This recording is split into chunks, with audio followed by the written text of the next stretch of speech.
Royce. Daniel Malen! Wonderful! Fantastic from Royce. Jude Bellingham, that's excellent. Jude Bellingham, this is absolutely brilliant. Jude Bellingham! Absolutely magnificent. Reina, brilliant from the American. Just like that. Oh, best of clearances. Oh, what a volley. Matt Hummels. Brandt in for Haaland! Like he's never been away. The man in front of goal who is simply deadly. Hey, welcome to the BVB podcast. My name's Jake, joined as always by Carver. How are you doing, man? How's it going? And breathe. Season is... We made it. Yeah, we did make it. Well, I'm pretty bummed about it. I know. I was just talking to you right before we started recording. I like the last month or so, I was like, just waiting for it to be over. One more game and then, move on. And now that it's over, I'm like, damn. Yeah, considering how stressed and sad and all the ups and downs of this season. And we even said, we're just looking forward to the season being over. Yeah. Now it's here, and I am sad because it's nice to think about, the nice days ahead. But then it's like, no matter how disappointed they make me every week, I still look forward to watching a game every weekend. And now it's like, I don't have that. We bummed. So we're here to recap our win, 2-1 win against Hertha Berlin. We're not done. We are going to take a little bit of a summer break, but we're not done with the podcast until next season. We're not just packing up and peacing out for a while. We are going to be back with a full-on season recap next week. It will probably be a little bit later in the week. We might not record on the normal day, but that will be coming. We'll have more details about that later in the episode. But yeah, this game, recapping the Berlin game, talking about the big farewells. This was a weird game to watch. It felt like, I saw someone online post something like, this is like when you're a senior and you're graduating high school and all your friends are disbanding because it's like so many people are leaving. It was a crazy day was it Saturday? It feels like a month ago already seeing everyone leave, but man, yeah. Before we get into the lineups and everything, let's talk about the incredible support from the fans, through and through of everyone that was leaving here. The Zorc tifo, I was hoping I could see that last week, and sure enough, we got to see incredible tifo for him as a player, and then the 10 year that he spent as a sporting director, they had that support for him, and then they lifted his Schmelzer's jersey around and passed that around the south stand, and that was incredible to see, and as well as just the different send-offs that they have for each player that are leaving. They give them the flowers and everything, which is, I saw people online that were like, wow, this is incredible that, people do, or this club does this for teams that, hasn't even made like 100 appearances or whatever. And it's like, yeah, it's because like we actually care about our players and the supporters actually care about their players, and not just, money grabbers online that, just kind of do everything or nothing that has any real substance. So yeah, watching these like presentations or farewells, whatever you want to call them, I think a lot of people can look from the outside in at Dortmund and be like, they're just a quick, let's get some youth in, let's sell them off for big money. And I think this is something we even talked about early in the podcast, because me as a newer Dortmund fan, and you're kind of like, well, we kind of do that, but also not really. Like that's not necessarily our full-on game plan. But to see those send-offs really shows the care that they have, and it's not just about making a profit. It's like they actually bring in these players, especially I think part of it is because when you do bring them in at a young age, they're kind of like raising some of these kids, literally. And so it's really cool to see how much they give to the players, how much the fans receive. Like every time I watch Dortmund, I'm just so blown away. Just the fans, like the Yellow Wall, our away fans, just some of the best in the world. It's mind blowing. Best in the world. Yeah, I would argue the best in the world. Best in the world. It is mind blowing, man. And every player that leaves here after a few years, usually the younger players are leaving saying like, I'm so much more mature now, and you've elevated my game to levels that I could never imagine, and the support that I got from the fans day in and day out is always just incredible. And so I completely agree. We do have arguably the best supporters in the world with this kind of stuff. And another point to tackle on top of that, not only the farewells for people like Schmelly and Zorc for the tifos at the beginning, also Berkey got the start going into the lineups. I know, we were kind of hesitant these past few weeks. Adam was saying he's not really thinking about it, which I know you and I kind of were thinking it was going to happen, and then hearing that, and I was like, oh, that's actually a decent point. Maybe he might not. And, that would be pretty shocking if he didn't, if we just kind of, shoved him out the door like that. But no, he got a proper send off as well to spend another game in front of the yellow wall and try to get a clean sheet, but again get screwed by a penalty that we're conceding, which go figure, that's like clockwork. And 3-4-3 with this one. I think if I'm not wrong, it's the same lineup as the weekend or the week before, with Chan and Akenji and Zagadou in the back, and then Wolf Guerrero in the wings, Witzel and Bellingham as the double pivots, Royce and Brandt as the attacking mids, and Haaland up top. Did you have any other thoughts on the lineup? I mean, it was a 3-4-3. It wasn't necessarily like this weird hybrid / whatever they show us on TV is not what's happening on the field, or like we don't really know what's going on. So I was surprised to see the straight up 3-4-3, which is cool. And I liked it, and something we've talked about a lot. And I mean, for this game, it was I don't know about this game. This game, I think, okay, I want to take it back to last week real quick, because we had Adam on and we were doing our predictions, and because we're thinking big send-offs. Everyone's going to ball out. Haaland's going to get a hat trick. We're like, you would think. We all predicted like 5. Well, I don't know what your prediction was, but Adam and I were like 5-1, I think, essentially. I think it was 4-1 or something like that, yeah. And then as soon as I started watching this game, I was like, oh, yeah, reality check. We got to remember how we've been playing all season. What makes us think we're going to win? I mean, we have had some big wins, but yeah, this game starting was kind of a reality check. It's like, no, this is going to be kind of how we've been playing most of the season, and not those weird anomaly games. Yeah. I don't know why I've been so optimistic the past month and a half or so of just saying, like, you know what, next game we're really going to turn it on and show, our true identity of having, the passion and fire of Dortmund, and the players are going to get out there and take the game to the other opponent and make it, completely just devastating to play against. But no, it's very passive and half-hearted again. I mean, this whole first half, defensively, unstable, unsure of themselves. Offensively, unimaginative, unsure of themselves and not creative at all. And mentally, uninspired. And again, unsure of themselves, in my opinion. I feel like this is the third game in a row now where I've said this, where two of those games being at home. And of course, there are players that do bring the right mentality. Jude never shies away from a challenge. Chan never shies away from a challenge. Haaland, obviously very physical. But as a collective, as a team, as a unit, what mentality are we trying to bring every single day onto the field? And it just looks like nothing. I can't think of an identity that you can gather from a performance this season and say, like, this is what it's about. And it sucks because I know you're not like a new fan as in this season, but a relatively newer supporter. And I wish I could point to a game and show you, like, this is exactly what it's supposed to be like. But yeah, struggling to find any sort of inspiration and fire, and just, we had 70. Let me go back and double check. 74% of the possession in this game. 74% of the possession, and still, in my opinion, looked completely out of control. I mean, we could not get anything going offensively, could not get into their final third that easily. I mean, usually we can kind of break through the pressing lines and then kind of get a little hesitant towards, around the opposition's box. But this game didn't know what to do at any sense. And again, even on defensively as well, very unsure.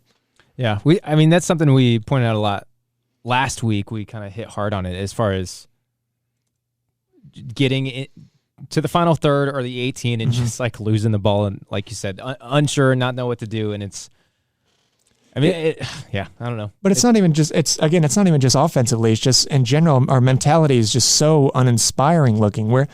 Hertha Berlin this game came out and played for their livelihoods. Now, again, they knew the circumstances, so they were probably bumping up their game a bit to try to fight against relegation. But in my opinion, it doesn't really matter. Every week, listeners can go back. Feel free to go back to the episodes last week, the previous week, and I'll say, man, this blank team, came out and wanted to compete. Bochum. Firth, same way. They tried to get a result out of us, and with us, we're just kind of going out there half-hearted like it's a job, going through the motions and not really caring. As a unit, again. Not that there aren't individuals who are trying to put their time in and their effort in, but it's as a team. It's a team game. Yeah, and I know there's outside talk, whether it's pundits or whoever, talking about going into this game. Obviously, Dortmund has nothing to play for. We're stuck in second. Nothing's on the line, but if that's the excuse, like outside people looking in, if that's an excuse for how poorly this game might have gone, look at any other game, because this is what it's been the whole time. Or you know what? Even if someone wants to say that argument of, we have nothing to play for. You're in second place, and this game doesn't matter whatsoever. It's the last game of the season. I'm sorry. It's still a game at home. You still have tens of thousands of supporters are putting their money, and they worked hard for that money to go and pay for these tickets, and they are putting so much effort and passion into giving you the support that you need on the field, and you are giving them nothing in return, as well as how many players are sending off, their farewells. You don't want to show them, the respect of trying to get a result, and which we did get the win, but we didn't play like we wanted to win to get a result for players like Schmelzer, for players like Berkey, for Mikkel Zorc, any of those players. You can go down the list. There's plenty of them. And it, again, just didn't look like they cared. Yeah. Yeah. I think, well, okay. I was going to talk about fans, and you're like, they're showing up and spending money. And we mentioned it right at the beginning of the podcast, like 8 minutes ago, how amazing the Dortmund fans are. And that's what makes it so disappointing to, what was it, like 5 weeks ago when they finally, like, full capacity back in the stadium. Yeah. And was that the Leipzig game? Yeah, it was. Yep. So, like, what we're talking about, we have the best supporters in the world. They show up the most. They go harder than any other supporters and fans. And then, like, why? It's like they're giving them no reason to. Yep. They're like, lucky for the team that the supporters are still going as hard as they do, but they haven't given them a reason to. Yeah. Which is what's been frustrating. And not just this game, but the last. It's a slap in the face. So mentally, it was a struggle all game, in my opinion, but we'll break down a little bit more of the specifics here. I mean, misplaced passes, left and right. This was not one of Chan's best games. I think on Fatma, whatever however you pronounce it, had Chan down as a pretty solid rating, which I don't know where they got that from. I mean, for me watching Chan this game, I don't know how many times he gave up possession completely unnecessarily.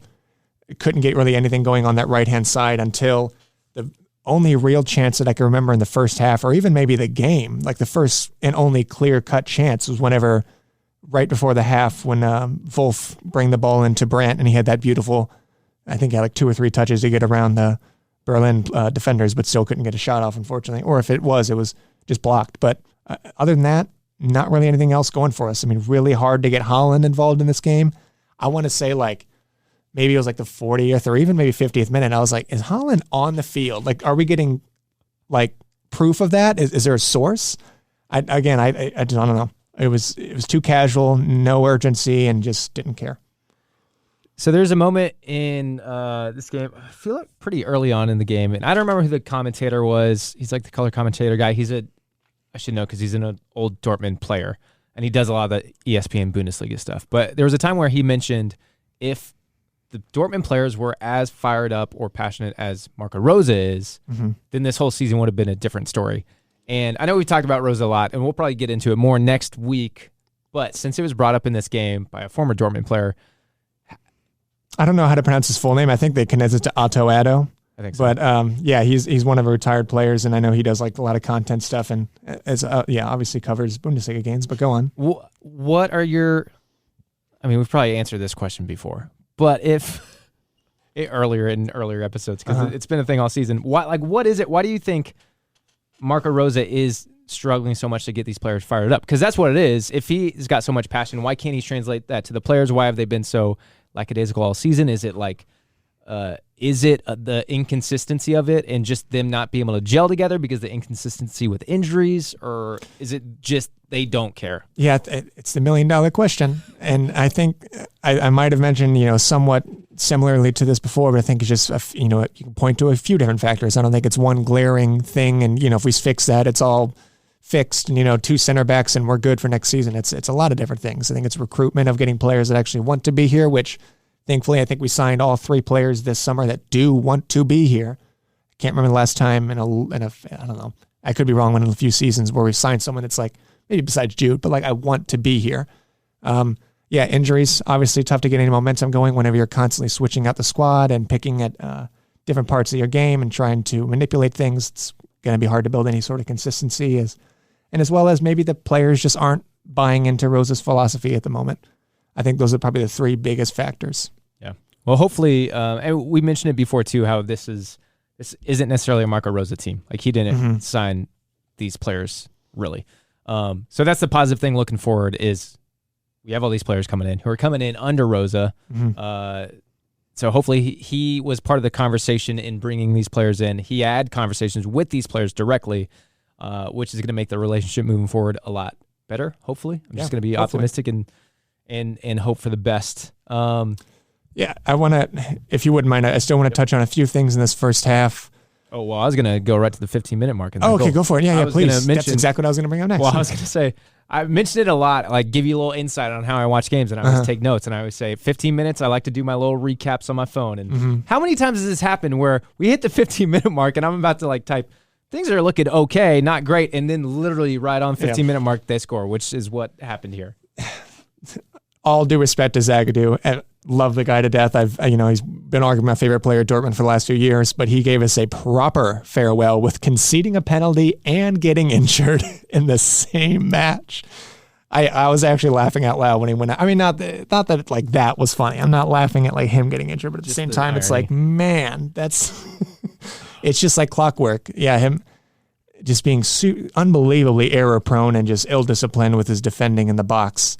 Yeah, conceding a penalty and to Belfodil, no less. I know Adam last week was saying, like, hopefully Belfodil doesn't net another one against us. And sure enough, it was a decent penalty, though. I do got to say. I mean, I've said before, I think Berkey has saved, like, I think it's 2 penalties in his entire tenure at Dortmund.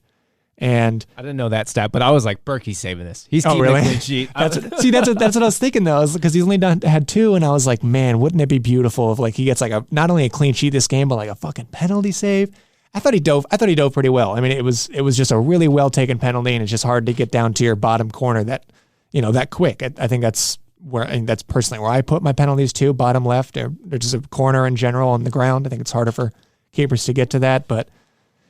Yeah, another slap in the face and a shock for the supporters. 15 minutes in at home and you're 1-0 down. I mean, 20 or 30 minutes in, I'm thinking this team needs 2 things in their game right now. One, a Dahoud, someone with a high work rate, able to open up those low blocks and compact defensive statures and structures, break those pressing lines and open up some plays. Dahoud would have done wonders for this team, as well as a Jamie bynoe-gittens. I wrote that down before he came on. I can assure you that. And someone to run at defenders, take them on and win 1v1s, provide much needed pace, provide much needed width. Is exactly the player that we've been missing since Sancho's departure. He's exactly the kind of player we've been missing. And thankfully we got one of those at the half. Yeah. Which that was surprising to see. I guess we're going to skip ahead to halftime, which is fine because there was nothing else about this first half. I'm glad that we saw a halftime change. Like, clearly we needed something, and we didn't have to wait till 82 or 83 minutes to see some subs. That's a Rosa masterclass for you, making those useless 80th minute subs. But actually, I do want to go back real quick before I contradict myself. The real chance, I think it was the only real chance in the game, was going back to that Brandt shot, which was, again, a great touch by him, a great play by him, just couldn't finish it, unfortunately. But yeah, other than that, you could skip that entire first half pretty much. Just watch the farewells right when the whistle blows, skip to the second half. And then, yeah, you have Jamie bynoe-gittens coming in, definition of a game changer. Again, you need that much needed width and pace, someone to take on those 1v1s and bring on a bit more urgency as well. And I think that's exactly what happened. It didn't look great by any means that second half, but not him, the team. But yeah, JBG lighting it up, man. I am so excited to watch him progress and just turn into a world-class talent next season. Not, next season he's going to be a world-class talent, but yeah, he's going to start that journey. Start next season, yeah. It's so crazy how I didn't, I know we kind of call it, we're like, bring this guy on. And I mean, I was more turned on to him during the UEFA Youth League. I probably didn't know anything about him, honestly, before that. Like, maybe saw some things here and there, but didn't really know much about him till the Youth League stuff when they were kicking on and he was kicking on and doing great. And then we start seeing these calls like, yeah, bring them on. Like, let's do it. Like, let's get this guy in. And then I did not expect like it to go so well, but he's just been able to produce. He makes stuff happen on the field, and it's just been awesome. And I don't know how the first half of his season with the U19s went or was going, but you almost have to ask the questions like, why wasn't he an option sooner? Yeah. Yeah, Considering the injuries and everything that's happened with the team. I think like the only counter you could say to that is like Rosa doesn't like wingers, and it's like, man, and I've been hearing that online a bunch, and I hear that from him as well, and in different aspects of his career and in this season. But it's like, clearly your plan's not working, and he brings on a lot that can provide this team the things it needs or resources it needs to go and actually score goals and bring some urgency. Because, man, I don't know what he's trying to get at with having no wingers right now, but it has been difficult as hell to score goals for a team like Dortmund with a team, and also with like a player like Haaland, arguably the next best striker in the world, and we're really struggling to put anything in goals. So, yeah, I mean, all credit to Jamie bynoe-gittens. I remember watching Sancho years back whenever he made his debut and stuff, and very similar in their game plays, but I would argue Jamie bynoe-gittens has more of the pace. I mean, Sancho was a quick player. Don't get me wrong. He's very, very quick, and so is bynoe-gittens. But bynoe-gittens has this, like, the actual pace and sprinting ability as well. I mean, he is lightning quick like Knauf. And he clocked the fastest player on the pitch, too. Yep. For this game. Which, that doesn't surprise me. And, again, brought on a lot more urgency and Berlin conceded that penalty, and we were able to convert that, which wasn't the most convincing penalty by Haaland, by the way. Whew. I remember you saw the replay of Lotka just getting his foot on that. I mean, that was. I think that could have been easily, not easily saved, but easily kept out if he just had a little bit more lucky of a touch with that foot. Because, I mean, keepers, when they get that right, when they're jumping to one side, but notice the ball's coming in, they lift their feet real quick. You can get a good save on that, and just unlucky for Lotka, but lucky for Haaland, and he just lit up after that. It was really cool to see. It was cool to see him having that passion. That's what I was talking about last week is, where has that been? And maybe it's just because of his farewell, but like, I want to see players doing that more often and just running up to the yellow wall, and you're seeing beers fly everywhere and like confetti and shit and music's blaring and they're kicking down the flags. I wanted to see more of that. But thankfully Haaland brought on a little bit more of that kind of mentality and passion after scoring that goal. Yeah, so with that mentality and celebrations or lack thereof celebrations that we've seen in more recent games, I think it does go back to just how this season was, and probably mentally taxing and draining on these players, to where when good stuff happens, it's still hard for them to get excited because how negative I think the atmosphere environment has been, and just not a good overall situation. I think it was for everybody, which is why it was hard to even be excited when good stuff happened. Because most of the time when good stuff did happen, we still weren't playing great. When there were goals and stuff. So this was so cool to see. And one thing that I love seeing, and I love watching games with the yellow wall and everyone packed out, and just how hype our fans is. I know every episode I have to mention Twitter and everything I see on Twitter and how it makes me mad, or how people are stupid and everything. But that's the passion. Like, I love, you actually see the passion. Yep. And that's just the difference between real world and people sitting behind their keyboards. Mm-hmm. So, and I love to see it. And I don't know if it was right after the goal or after the game, or maybe before when Haaland was getting his farewell, but you could just see the emotion in his face. Like, man, I'm going to miss this. And I was watching that and thinking, dude, you're going to Man City. You're not going to get that much. Oh no, absolutely not. Kind of love. Yeah. It's a soulless ghost town over there. I don't care if I say it on the air, man. Man City. Oh no, yeah. Watching that for I don't know how long and how many games I see the empty had, and just lack of any sort of support. Have you never heard that before? No. I didn't coin that. That's not something I made up. I don't watch a lot of Man City. So. But I was wondering that before the game as well. Like, oh man, I wonder how what mentality Haaland's going to have and the facial expressions he's going to be having. Is it going to be more like, I'm just kind of getting ready to be out of here? But it didn't bring a tear to my eye, but it damn well came close whenever towards the end. He was getting, not his farewell, but at the end of the game when he was just in front of the yellow wall, and you could see him just slowly taking it all in, and the atmosphere and just the overwhelming love and support from everyone in the South Stand. It was pretty chef's kiss, if I say so myself. You know who did have tears in their eyes? This is also a quick pause from the game, but Mikhail Zorc. Oh yeah, dude. And just watching that, I was like, oh man. And I know, like, earlier this season, I was kind of critical because there was some comments that he said after a game, but I mean, he was kind of calling out like the bad situation at the club. And my thought was like, well, aren't you like kind of the guy who should have been like working and fixing this? But I think seeing that reaction, and this is me as a newer fan too, trying to like catch up and figure out the club and this situation with the club over the years. Seeing that that reaction from him, seeing all the players on the pitch, seeing Moukoko, who we'll get to, run off the pitch, go up and hug him, and then also you take in Haaland, you take in Jude, you take in Royce, you take in all these players that he has been the part of like building. Maybe we haven't been a cohesive unit this year, but we are still, I mean, these players are fantastic. Yeah. No matter how poor we've been playing this year. And to see that, like, this is the guy, his influence, his direction, you can't help but like have so much respect for him. Oh yeah, 44 years. I was going to say, and seeing him cry, I was like, I want to cry. Spent his entire career here, 572 competitive matches in 17 seasons, as well as countless seasons afterwards of being a sporting director. All props to the guy.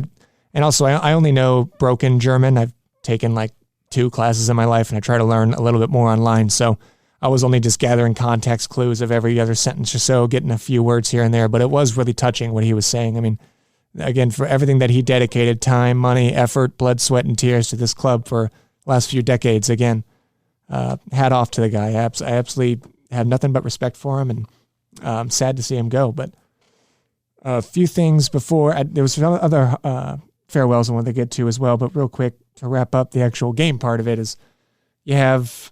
Yes, I think the first sub was in the 82nd minute with Zagadou getting injured. That's right, as Pongracic's coming on. So you get to see, I guess, Pongracic put in a few more minutes for us, which is, I guess, if you're a fan of his, and yippee. But then you have Moukoko. No, he did his part. He did his part. Yeah. He's always won. Anytime he came on, I'm like, I'm surprised we didn't see him some more. I always felt he gave us a bit of consistency when he came on. Yeah, he wasn't. I don't think he was anything special really in any part of his game, but yeah, he was reliable. I think, especially towards the beginning of the season. I mean, he was kind of bossing up our defense. So, yeah, I mean, sorry, I'm cracking my knuckles. I just realized I came through the feed. Sorry about that. You hear them popping in your ears. Carver. And then you have Moukoko coming on in the 83rd minute, which I was just like, my head in my hands, just going like, God, this kid just keeps getting like 5 minutes a game. I don't get how you expect him to have any sort of impact. And then boom, he finished. I was so happy. This impact. Yeah. First touch. First touch of the game. Oh my gosh. Yep. It was so and that's all you need from Moukoko. But I don't want to take anything away from Jude Bellingham's unbelievably beautiful ball to assist him. I mean, that ball, that's what they call the grass cutter. Whenever it's just barely lifting the ground, and just trimming the grass, giving a nice slight cut on top, and just a beautiful ball, perfectly weighted too. I don't know how many yards of how long of a pass that was, but just a gorgeous ball to Moukoko, and just incredible finish as well. I mean, take nothing away from either of those two players. I mean, it's an outstanding finish, and the angle was crazy. He needed the post to get it in, and oh man, that's not his first time scoring from a hard angle as well. His first goal was. It wasn't that. I don't think it was that deep, but it was kind of. I want to say it was against Union Berlin, if I'm not wrong. And if it was, then I know exactly what you're talking about, because it was like the volley one. Yeah. And I mean, that's not hard. I mean, that is not easy to do, man. I mean, his ability to find space, make those. It was a good run that he made, well timed, and know how to score from those incredibly difficult angles is extremely impressive. Again, he's an insane finisher for his age. Excuse me. Really, really hope he gets more minutes next season, because he completely deserves it, in my opinion. So then you walk away with a win. Thankfully, we got bailed out. But I told you when we were before we were recording, but like that goal, I just like audibly screamed in my house. My dog was like very freaking out. She didn't know what was going on. But great goal, great for Moukoko. Although I thought it was JBG who scored it at first, which made me really excited too. And then obviously we got the win, so fantastic. Yeah, I'm super happy Moukoko was able to net another one, even though he doesn't get much time. It was cool to see him go out and score another one for the team, and then Renier had a nice farewell. Did he? I didn't know he came on. Honestly, well, that was going to be my thing. That's what I was going to say. He came on and he disappeared again. Sadly, I really just talk crap on a guy. I really don't know if he. He came on in the 90th minute, okay, so I don't know. I don't remember how much stoppage time there was, but he did not get a lot of action. I think that he subbed on for Haaland, so Haaland got a nice applause walking off the pitch. Yeah, he got a nice standing. Oh, it was nice to see him play, but it's funny. I had no idea that he wasn't even on the pitch. Then thankfully ESPN was able to, stay live at the stadium. I think it was at least like 10 or 15 minutes afterwards, after the game. So you get to see all these, send-offs and, the players soak it in for the last time this season, which is great because I remember whenever I first turned it on, it was like, it's going to go live at 8:25 and the game was at 8:30. And it's like, people are paying for this service. And it's like, we'll give you 5 minutes for the last game if you're lucky. And even then it was like 8:27 and it was not on. So I don't know if that was just my laptop at that point, but I was like, what the fuck? It's so annoying. Well, I wonder, okay, so I didn't catch this. So I was like watching the beginning of the game. I honestly didn't catch much of it, but there was a feed, I think it was on ESPN, normal ESPN. They were doing a Bundesliga pre-show kind of thing. So they might have had a lot going on with that and not the actual ESPN Plus feed, which still though, it makes it so confusing. It is confusing. Yeah. They don't do that every Saturday. You don't always get a big Bundesliga pre-show, which Lutz was on, by the way. Yeah, mm-hmm. Our homie Lutz. Berkey the town. Yeah, and then you got to see, we already covered it, but Zorc's speech and see him on the field with the players and all the little kids running around. I was watching the game with my girlfriend, and she was freaking out with all the babies on the pitch. She's like, look at that one. Look at that one. Which they're all really cute. There was a few of them, which, I think the kid that was walking with Bellingham, he had like a 10 and Vinny on his back. I wonder whose kid that was. I was like, Bellingham doesn't have a kid. And I know like a good amount of our players that do have kids. Like I know like Witzel's kids were with him, like Royce. I don't think we shouted out Witzel earlier, but obviously he's one who's Witzel. That's another. That is true. That is kind of disrespectful on my part, but yeah, Witzel actually played pretty decent, I guess, for what he could do in this game. And yeah, he dedicated a lot to this club too these last few years. I mean, he was, in my opinion, like top 3 center midfielders in the league his first year with us under Favre. So yeah, he's absolutely gained my respect in that aspect for sure for, being a Borussian. So I lost my train of thought after the Witzel thing. Talking about kids. Yeah. Yeah, it was just cool to see those kids and everyone else. I mean, Gio was there looking like he was at a golf tournament. Did you see what he was wearing? No, I didn't get it. It was it's fine. I don't care whatever people wear, but it was just funny. He was wearing like pink khaki shorts and like a white t-shirt and a white hat. And it was just like, sorry, I just got off the back 9. I had the worst. This was the worst. Okay, Carver and I also talked before we started recording. Mm-hmm. I was pretty busy this morning. Worst day to like not watch the full broadcast and really take everything in. I mean, I got some of it here and there, but I had a busy morning, unfortunately, so I didn't get the full feeling of a final send off. That's unfortunate. But either way, either way, it was cool to see Gio and all these other players, and then Schmelzer come out as well. That was awesome to see. And then Schmelzer go into the stands and do some chants with the supporters too. Also very cool. I love that. In this the Dortmund atmosphere, players can like feel safe going into a ginormous crowd of people, and then them like bringing him down slowly and safely, and then giving him like the tools to, start chants and everything. That's really cool to see. I mean, there can be obviously really passionate and great fans and stuff, but then, players don't want to get near them because they can be, I don't know, some people can be dangerous, which I understand in some aspects, but it's cool that the players are feeling comfortable enough to be around the supporters is what I'm getting at. But yeah. Yeah, it was nice. So, I mean, I just was like, I didn't catch any of it, but it's just, I think I keep going back to the fans. And while you're talking about that, and I was just thinking about Bundesliga overall, and I kind of want to give an honorable mention. I should have done it earlier before we started praising Dortmund and everything. Mm-hmm. Honorable mention to the Hertha Berlin fans because they traveled great. I know they had the big reason to play, and big reason to try to stay in or get out of the relegation fight, I guess. But they were nuts. They were wild, and I love their like jumping across. This is me just praising not them, but Bundesliga overall. Bundesliga German fans are freaking incredible, and I love watching it. Yeah, the Bundesliga fans in general are absolutely wild. All props to how the tifos they put on and everything. And this is just solely out of speculation. I don't know for sure, but I did see online some people saying that the Berlin supporters were booing whenever Zorc was doing his farewell speech. And if that's the case, fuck him. Okay, I'm going to delete that whole section. Actually, I got to keep it in so that we can come back and be like, I take it all back. Dunk on him real quick.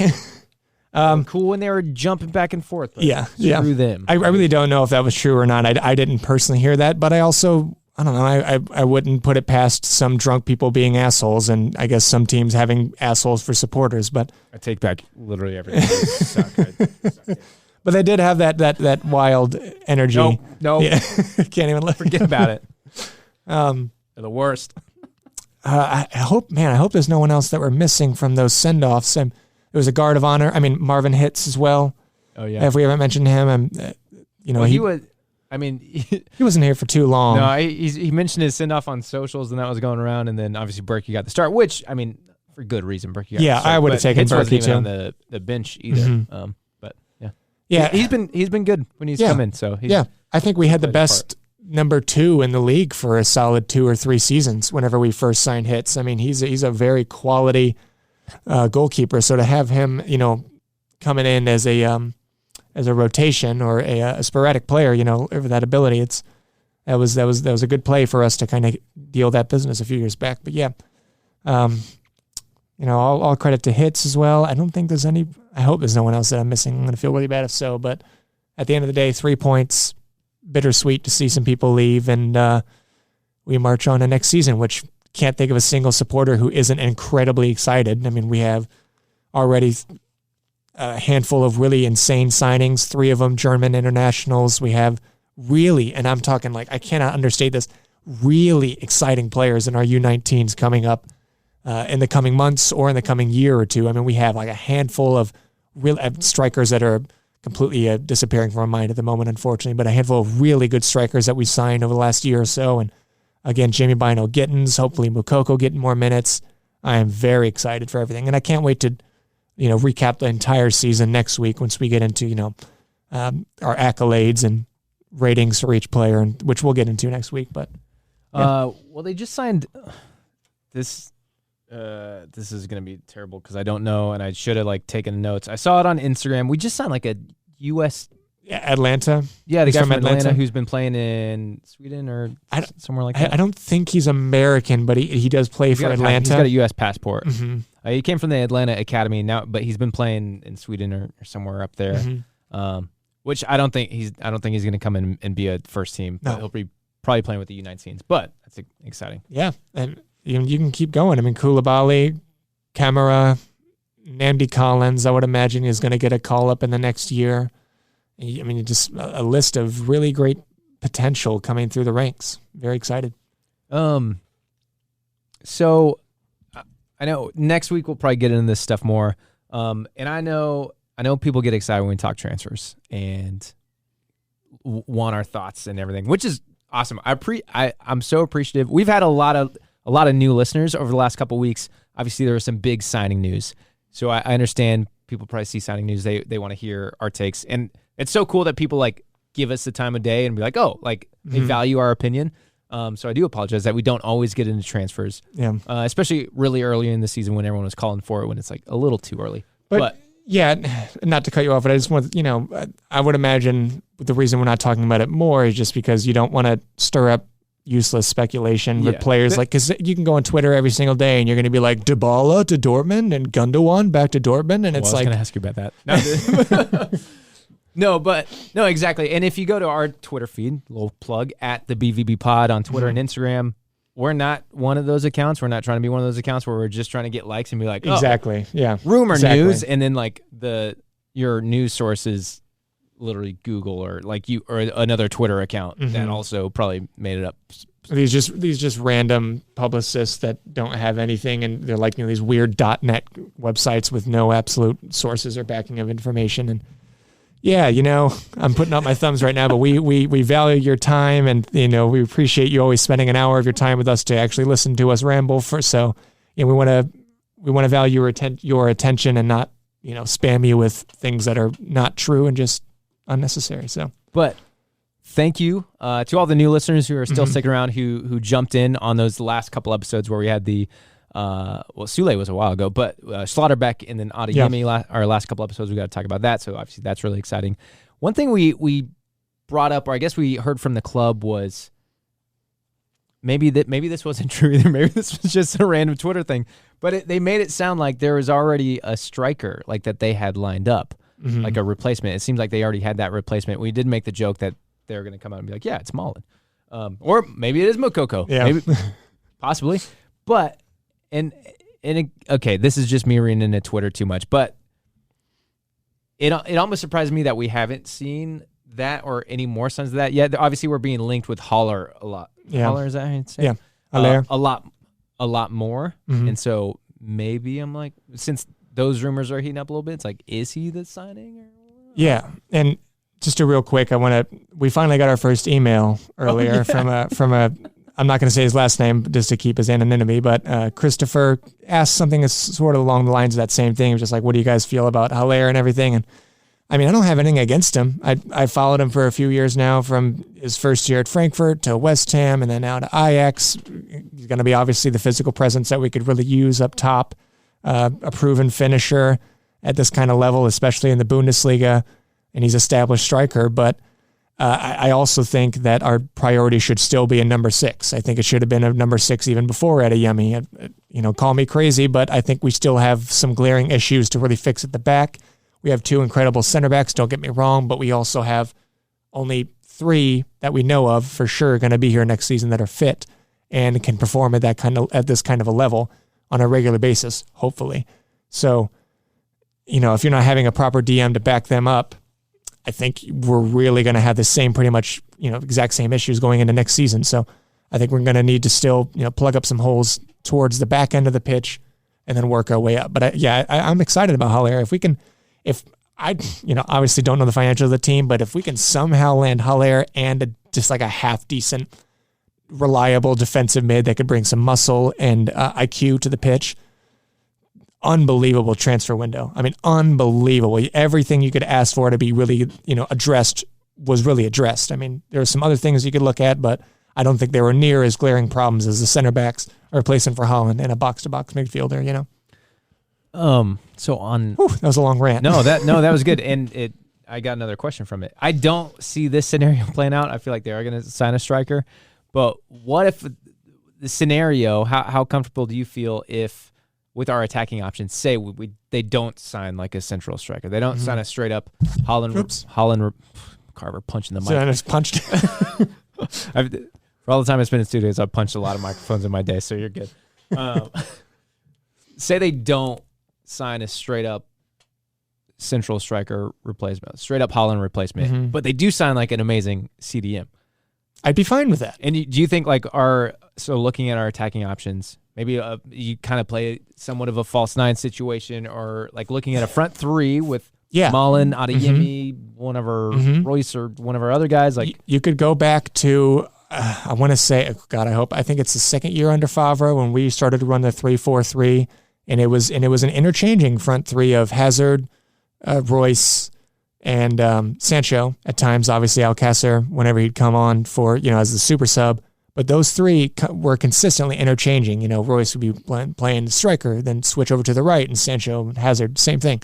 I think that can definitely be a successful attack. I'm not saying it's preferable or what I'm wanting. I'm saying you can definitely perform at a really high level. I think we were arguably the best team in Europe for a while with that kind of system. We were beating Atletico 4-0 at home and shit.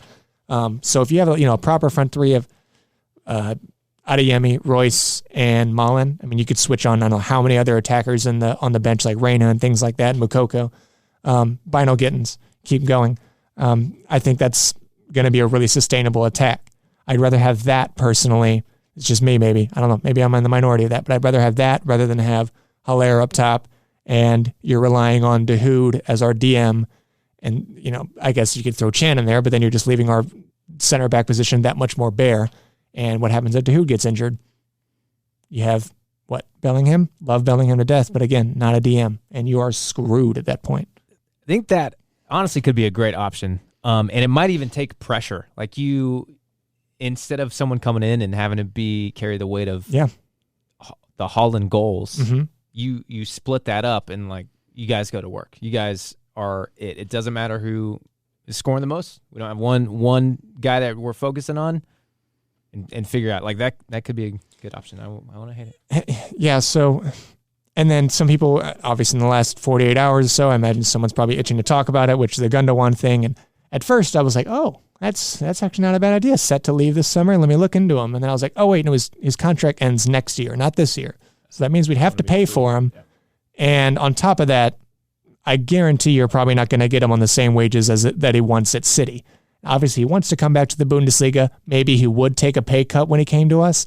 But if his contract doesn't end for a whole nother year, you still have to go through Man City to get to him. And I just don't think that's worth the money. I mean, I think it's probably going to be at least 35 or so million for him. And at the time, you get Gundogan for 35. Again, don't know the financials of the team, but I can't think of a single summer where, especially coming after a season like, where you had fans for like 4 games, is you're not getting that kind of revenue. You're going to go out and sign, a handful of players for like 100 million. I just don't see it happening. Yeah. I like that we took this little transfer turn because now I can use a clickbait title like, oh, no striker at Dortmund. Gundogan in. That's gonna the title of this back to episode Dortmund? Be question mark. All these random signings. I'm just kidding. Yeah. As you're listening to this and you're reading the title, you can already see that that's not what it is. Is there any other transfer stuff or? Well, okay. I did want to Christopher, who give him one more shout out because so many times I'm like, no one's emailed us. Why doesn't people email us? And he reached out and gave us our first email. He even said, hey, no one's emailed you, so here's our first email. So big ups to him.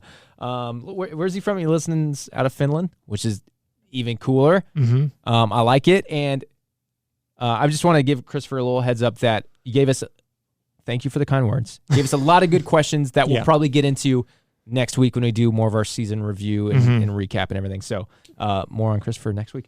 But, is there anything else you had before we dive into previewing? Oh, yeah, that was it. Yeah, just going to preview. So, okay, this is another opportunity to email us or hit us up on Twitter and Instagram. As I said, it was at the BVB pod. But, of course, if you have been listening for a while, during the winter break, we kind of went through the last year of Dortmund. Even though we weren't podcasting for the full year, we gave some highlights of the season. We went through player stats, kind of just reviewed everything, got in a lot of stats, broke down a lot of stuff in hopes that this is how we can improve and look better next season. This is just going to be fun to do, to look over the season overall and highlight and show some appreciation for some of our favorite players, which is where you come in. Over the next week, while you're listening to this episode, we're going to be posting polls and other tweets just to get your feedback and your input, because we want this to be not just Carver and I going over stats and giving our thoughts, but we want you to going to give you a voice a little bit so you can help decide stuff like a player of the season, underrated player. We're going to throw in a biggest disappointment. Is Renier not qualified for that one because he just didn't even get enough minutes to, or? But we'll see what people put in there. And I'm telling you to vote him. Yeah. And then we'll do like a one to watch. So obviously be looking out for tweets, but right now, a little call to action. If you want to get on Twitter or Instagram, send us a message or just tweet at us at the BVB pod. Let us know your player of the season, your underrated player, who your biggest disappointment was, and your one to watch for next season. Specifically, for that one, that little category, it's not going to be a new signing coming in, but someone who we saw play this year. Maybe it wasn't. Maybe they didn't play too much, but we saw some good signs that you think could be a breakout performer for next year. Yeah, feel free to participate however you want or however much you want, and excited to see your guys' responses. I'd love to see, if I'm in or if we're in the minority of things or majority on some opinions, what you guys think on certain players and transfers, management, recruitment, the whole 9 yards. So I'd like to see what you guys think. Yeah, so, we gave out those categories. Also, if you have any overall thoughts of this season, I think we know a lot of people's overall thoughts, but if you take a nice big reflection and see how you feel and how you're feeling about looking forward to the next season, we're going to be back throughout this summer. This isn't going to be I said it before earlier in the episode, but we're going to do our review, and then we'll jump in if we have some big signing news or big news to cover. or some noteworthy friendly matches over the summer. We'll be back throughout, but mainly it's going to be this big review episode, and then we'll be back with season previews and that kind of stuff. Yeah, towards the end of July, I would imagine, or something like that, very beginning of August. And yeah, I just want to say that we've only done this for a half a season now, and we've already gained. I'm not going to like brag about numbers. I'm just saying like it's very overwhelming the kind words that we've been getting, and having people reach out to us and express their thoughts about just the team or just the show, whatever. Very awesome to always interact with you guys, and again, appreciate you sitting down or whatever you do whenever you listen to podcasts and giving an hour of your time to listen to us ramble again for an hour. So very happy to have you here, and we will definitely be here at the very, very least next season with a lot more segments. Already a handful of guests that we're going to have on that we're very excited about, and we will see you then. Yep. See you next week. Bye.